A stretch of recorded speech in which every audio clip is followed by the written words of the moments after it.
আজকে আমার মা আমাদের দেশে দুনিয়া থেকে চলে গেছিল আমাদেরকে ছেড়ে।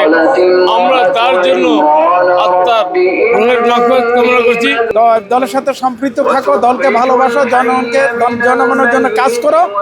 আজকে আমাদের সেই নেত্রী নাই। আমরা আজকে আমাদের দেশনেত্রী বেগম খালেদা জিয়াকে হারিয়ে অনেকটা আবেগ আপ্লুত অবস্থায় আছি।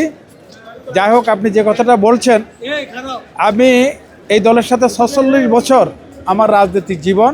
জিয়া রহমানের রাজনীতি দেখেছি এবং বেগম খালেদা জিয়া এরশাদ বিরোধী আন্দোলনের সময় দেখেছি। এবং বেগম খালেদা জিয়া ছিল একজন আস্ত দেশপ্রেমিক। শহীদ রাষ্ট্রপতি জিয়া রহমানের ধারাবাহিকতা বজায় রেখে বেগম খালেদা জিয়া দেশ পরিচালনা করেছেন।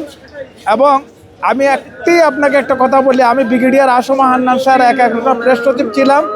হান্নান শাহ মরার সময় আমার সৌভাগ্য হয়েছিল বেগম জিয়ার কাছে যাওয়া। উনি ওই বছর হজে গিয়েছিলেন। হজ থেকে আসার পরে উনি হান্নান শাহর খোঁজখবর নেওয়ার জন্য আমাকে ডেকেছিলেন। আমি গুলশান অফিসে গিয়েছিলাম।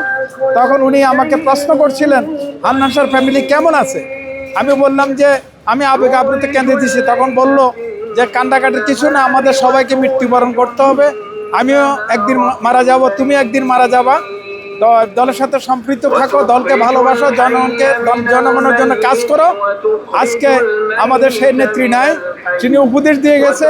আমি ইনশাল্লাহ আমার জীবন বাজি রেখেও এই দেশের জনগণের জন্য আমার যতটুকু সমর্থন আছে আমি ইনশাল্লাহ সেটা করব।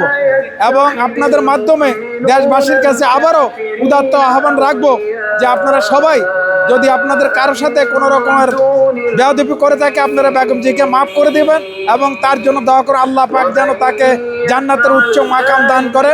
এবং তার একমাত্র সন্তান, তার জন্য দোয়া করে আল্লাহ পাক যেন তাকে সমস্ত আপদ বিপদ থেকে হেফাজত করে।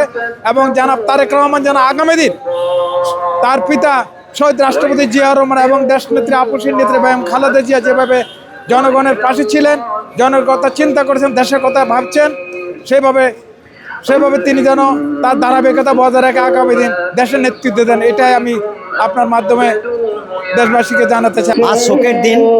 আমাদের তিনবারের প্রধানমন্ত্রী এবং দেশমাতা বেগম খালেদা জিয়া আজকে আমরা জানাজা পড়তে এসেছি। আমরা এই বেগম খালেদা জিয়ার এই দেশ পরিচালনা এবং বিভিন্ন আমরা পরিপূর্ণ করতে পারবো না। তারপরেও তাদের বংশধর এবং তারেক রহমান বাংলাদেশের হাল ধরবে, এটাই আমরা আশা ব্যক্ত করি। এবং আমরা আশা করি সামনে আমাদের খালেদা জিয়ার যে নীতি নির্দেশন দিয়ে গিয়েছেন আমাদের, সেই দিকে আমরা পরিচালনা হব এবং আমাদের দেশ সেইভাবে যাবে। এবং আমরা তার জন্য দোয়া করি এবং দেশের সবাইকে শান্ত থাকার প্রার্থনা করি। এই মর্যাদা বিদায়কে আমরা ঐতিহাসিক বিদায় হিসেবে এবং ঐতিহাসিক বিদায় হিসেবে দেখছি।